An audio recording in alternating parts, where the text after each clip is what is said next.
In May of 1940, the Board of Regents elected Dean Warren H. Vaughn to the presidency. Vaughn was the first president to hold the dubious distinction of holding a doctorate degree. Vaughn's administration was in a time of crisis because of the outbreak of World War II. The enrollment declined from 1,300 students in 1939 to 378 5 years later. The war brought many changes to the world America and the college landscape. The small mountain school of Morehead was faced with such low numbers, a fear was created about how the school was going to keep operating throughout the wartime. President Vaughn, along with Dean Warren Lappin, arranged a $2 million contract with the Navy to train sailors in electrical techniques. This making Morehead State the first Kentucky college and one of the first in the nation to be selected for the Navy College Training Program. Morehead State, a school in the foothills of the Appalachian Mountains, becoming a training school for the Navy? As incredible as it sounds, yes it did. In June of 1942, Morehead State, along with the United States Navy, opened its training program. The school would continue for all normal Morehead students, with changes being made to accommodate all the sailors on campus. The sailors gained the nickname of Blue Jackets, and were normally referred to this when in or around campus. They went to Washington, D.C. at the beginning of World War II and talked with some people up there, and then they came back and went up to a college that had been taken over by the government, and they were training soldiers there and so forth. So they decided they could put in a school.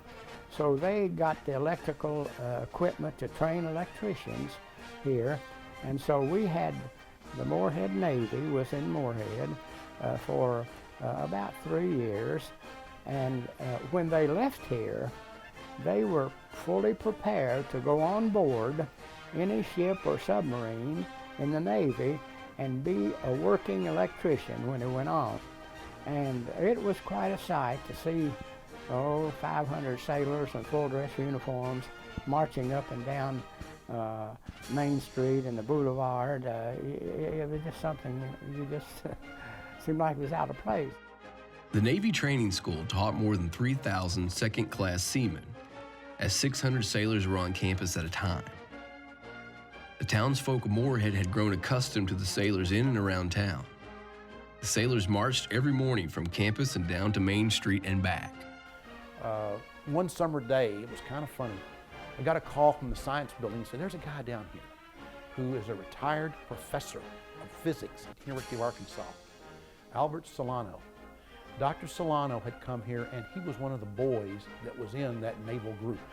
He was inspired to go to college after World War II by the things he saw in Lappin Hall.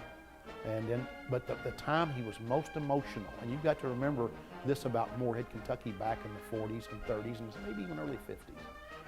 The time he got the most emotional was down at the train station, because he almost started crying. I actually did cry a little bit. He said a lot of the boys who left here from school never came home.